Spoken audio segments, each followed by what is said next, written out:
Hey guys, this is Brian Mounts with Turpmechanic.com. As you see behind me, it's Christmas time, and I've got a Kikuyu lawn mixed together with some Bermuda and a whole bunch of weeds. If you watched my video from a handful of weeks ago, I started my Kikuyu lawn renovation. Now, where I live, we are in winter. Many Kikuyu lawns live down or grow down in the southern hemisphere where it's summer right now. So these are pretty normal techniques that you'd be doing in the spring, summer, and fall. Because I'm in Southern California and a lot of Kikuyu lawns here in Southern California, we just don't have the winters that most other places have. As I'm filming this, it's like 0 degrees in like Alabama.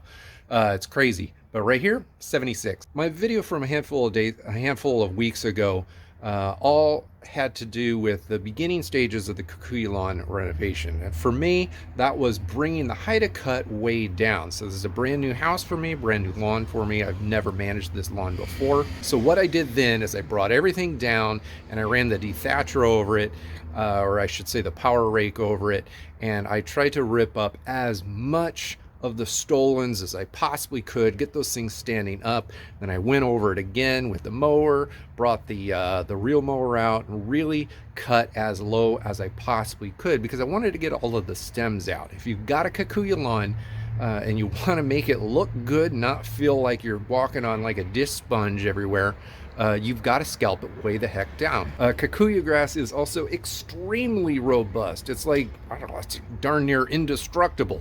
So you could probably weed whack it right down to the dirt and it'll come right back, assuming temperatures and moisture is there. Otherwise it'll wait until the temperatures and moisture come back and it'll grow back just fine. So as you see, I've got some growth coming back, but a lot of that green that you see back there is actually weeds. So I haven't applied a weed killer to this lawn yet. And because we've got really fantastic temperatures, the past couple days we've been in the high 60s with around like 49, 50 overnight. Today we're in the mid 70s, tomorrow we're in the mid 70s, the next day we're in the mid 70s. So I'm going to go ahead and apply a concentrated 2,4-D. Well, it's a mixture product. It contains 2,4-D. Here, let me take a look. I can't remember off the top of my head. All right, here we go. Triad Select. This is a mixture of 2,4-D, MCPA, and dicamba. It's a concentrate, so I have to like dilute it myself to spray it and water it into the lawn. There's the lawn. It just focused. I haven't sprayed anything on this lawn before, and honestly, since we just moved into the house, my sprayers are still packed up. I haven't pulled them out yet, so I'm literally going to be using a hose-end sprayer. I don't recommend using a hose-end sprayer, but right now the timing, weather-wise, is like really perfect to apply herbicide to kill weeds. So in an effort to get it done quickly, I'm gonna try something that I've never tried before, just I don't know, to kind of see how it works. So I'll probably have to be a little bit, I don't know, I'll go on the lower end of the spectrum on application rates because I don't want to over apply on accident to, I don't know, certain small parts of this lawn. I'll probably be pretty good. I've used hose and sprayers quite a bit, so I kind of know how they work. I've even cleaned this hose and sprayer out today to make sure that it's going to be applying evenly. And I don't know, and as expected. For Triad Select, now of course there's other concentrates out there. Speed Zone comes to mind. If you go into your local garden supply store, here, let me turn so you can see me better. No doubt there's going to be others out there. This is basically just a concentrated 2,4-D mixture. It's got some other stuff in there that work really well. You're not going to be able to apply this to all grass types, but for Kikuyugrass, it's going to be just fine. Mixed into this lawn, there's probably a little bit of fescue in there. I doubt there's any other cool season grasses in there. There's always a possibility that there is. Ultimately, this Kikuyu lawn is going to look its best in about 6 months or so, probably around June. And then at that point, I'm going to make the decision whether or not I'm going to do a full lawn renovation to nix the Kikuyu and install a buffalo grass. It's complicated. In the meantime, I do want this lawn to look its best, so I got to get rid of those weeds. Now, for full disclosure, any of these herbicides, these things are going to go down, like when you apply them, you're applying them to dry leaf tissues, ideally in full sun, and ideally in temperatures that are, let's call it, in that 60 to 80 degree range during the daytime. If they get above 80, 85, certainly close to 90, then the chemicals in here are not going to be used by the grass very well. And then if your daytime temperatures aren't getting warm enough, certainly if your overnight temperatures are getting down, you know, below 45, below 40, certainly close to freezing, this also isn't going to be working. This stuff goes into the grass, it gets absorbed through the leaf tissue and gets sucked down into the root system. Let's call it, I don't know what it is exactly, let's call it after the majority of a day, most of the herbicide will have already been sucked into the leaf tissue and start progressing through the plant down to the bottom.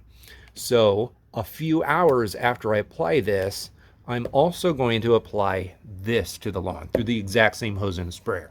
This is, where is it there? This is an FeHEDTA product. I talk about these kinds of products a lot on this channel.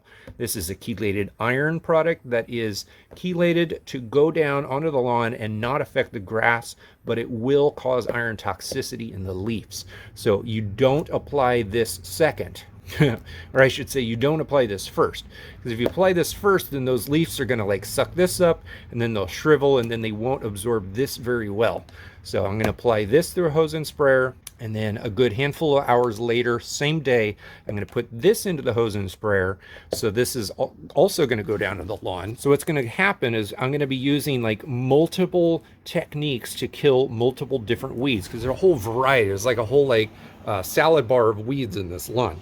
So this product is going to go in and start systemically killing a lot of the weed root systems underground. And then while the root systems are starting to, react to the chemicals, then I'm going to go ahead and spray this on the leaves. All of the leaves are going to blacken, shrivel, and the plant is going to look like it dies really quick because of this. And some of the baby plants will die because of this.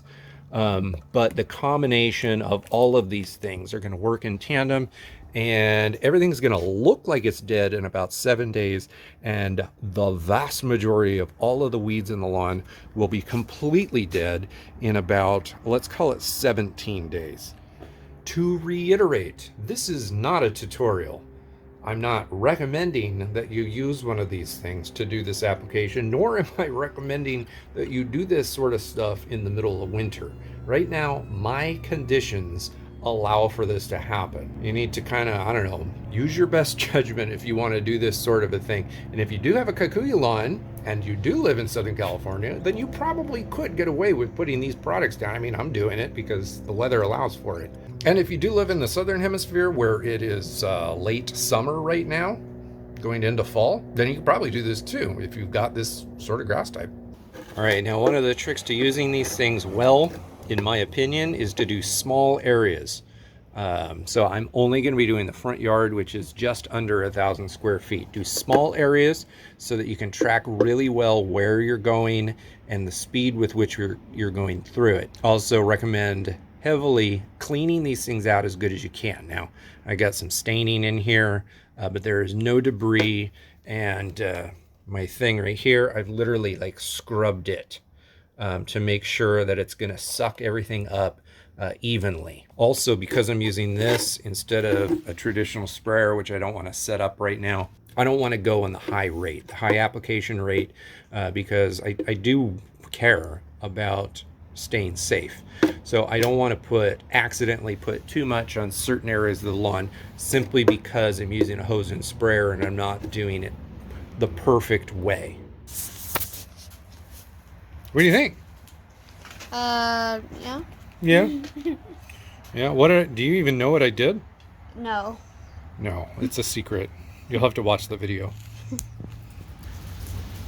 All right, 4 days later, after all the herbicides went down and after Christmas had come and gone, and because we had had such a good solid stretch of abnormally warm temperatures for late December, I decided, going into a particularly rainy stretch, I was going to go ahead and put some urea down on the lawn, urea nitrogen, to help whatever grass that isn't dormant, because there is a good chunk of grass in the lawn that wasn't dormant. I wanted to push growth while the weeds were dying off.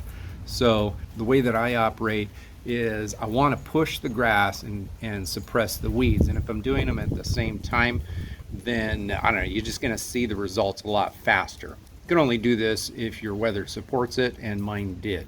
Because it was just starting to rain, I actually could not, you don't want to put down granular urea. That's why I went out and grabbed a liquid and, of course, my trusty hose end sprayer. Because it's Christmas time.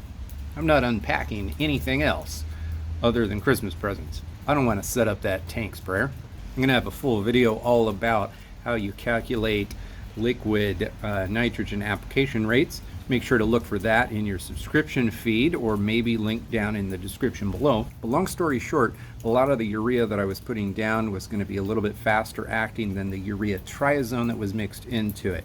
Urea-Triazone has a delayed effect in the lawn, and if you know me and my channel, I don't like to push excessive growth. I like to spread it out, so it made sense. The product I've used in the past on this channel, although I don't use it very often because I don't push urea very often in my lawn. Typically organics are the way that I like to go, but soil temperatures around here around 55 degrees, so organics and natural sources of nitrogen simply aren't going to work fast enough in the soil temperatures that we currently have around here. All right, 16 full days have passed. I was going to wait for 17, but we're expected to get a lot of rain tonight because of the atmospheric river that's hitting California. So I'm just going to go ahead and film right now because it might be a swamp tomorrow. After 16 days applying the herbicides, and then what was it, 3 or 4 days later, I actually applied a little bit of urea fertilizer to the lawn, so the grass that isn't dying off, like mostly it's the cold season grasses, but some of the Kikuyugrass that is not dormant, all of that started growing in. And then I've been maintaining this lawn, cutting it every 2 to 3 days, even in the middle of the winter, with a reel mower to keep it as low as possible. Been hacking off some of those weeds that have died off, stimulating extra growth from the existing grasses there. And I want to show you where we're at. Not all of the weeds have died off. I kind of suspected that they would. Earlier in this video I said that they would, but honestly I didn't really take into account, or I certainly didn't mention the fact that most of this front yard that I'm doing this renovation to is in the shade. Like, it's fully shaded because these are the shortest days of the year. The sun is really coming in on an angle. The house is casting an enormous amount of shade out front. So although the temperatures were really good for weed kill, the sunlight wasn't. Optimally, you're going to be putting the weed killers down in full sun. So some of this area was in full sun, but most of it wasn't. Regardless, we got a lot of weed death and a lot of new grass. All right, here you are, January 8th. You'll see a lot of brown, but like for instance, this brown spot, this is fully shaded all of the time. This is Kikuyugrass right there. It's just a weedy stem, but you see at the base, it's still green. This thing is alive and it's just waiting to come back. And then you'll see way down at the super duper bottom, a lot of these things are starting to come back. All right, now panning back, getting away from this area, let's take a look at the obvious green stretch here and a little bit over there. So as we get down close, this is where most of the weeds, like we're talking a ton of weeds were, especially in this area. You can, if you refer back to the original video footage from 16 days ago, this was actually pretty lush and green looking, mostly because it was all weeds. But now as we get down, we're seeing a lot of just kind of dead stuff, and a lot of it is just fully on gone away. There's certainly some still in here. You see this? This is kind of the epicenter of a weed that's sticking out. This one doesn't really want to die. A good handful of these are still there. Because it was so dense with weeds, it might need another application. But as you pan back a little bit and kind of move to another area, you'll end up seeing that this grass looks fantastic right here.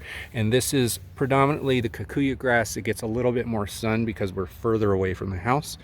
So this has been fertilized, it's been cut.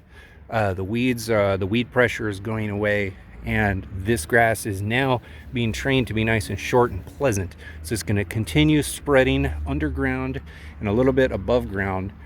It's going to start filling in all of this area. As we pull back, we're seeing a lot of dormant grass in the lawn itself. We got a lot of this dead, it's not dead, but see, because I've been cutting it, A lot of the brown stemmy stuff that I've been cutting off with the reel mower is still here because I haven't bagged all of it up. You see the undergrowth. We still have some weeds, but there's a heck of a lot less. So now I have to make the decision whether I'm going to wait a little bit more and then apply another round of weed killer on this, or just let it ride. Because if I continue cutting this with a reel mower on the shortest setting, all of these weeds, none of these weeds want to be cut down this low. So we're going to continue stressing them out while the grass itself continues to thicken out, as you see over there. Over there, it's basically the same thing. It's just not as dramatic because it's more in the shade over here.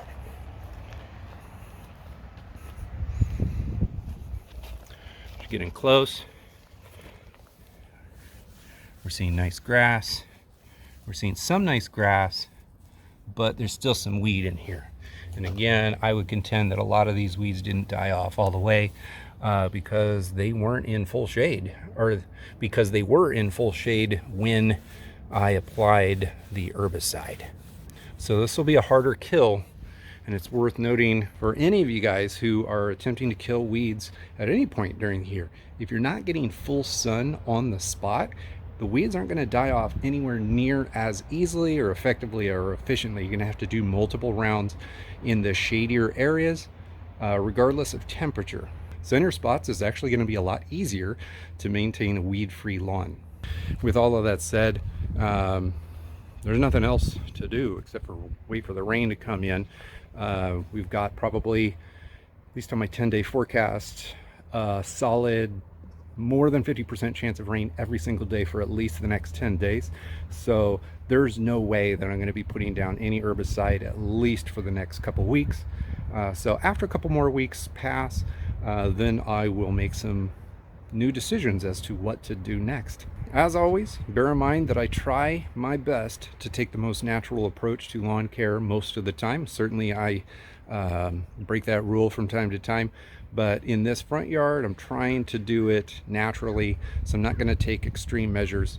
Continue mowing, eventually I'll fertilize again, and I still contend that by the time spring rolls around in about 2.5 months or so, this lawn's going to be looking really stinking good. Make sure to follow along. You will see updates sprinkled in my main videos, and then the occasional dedicated Southern California lawn repair video will make it into your feed.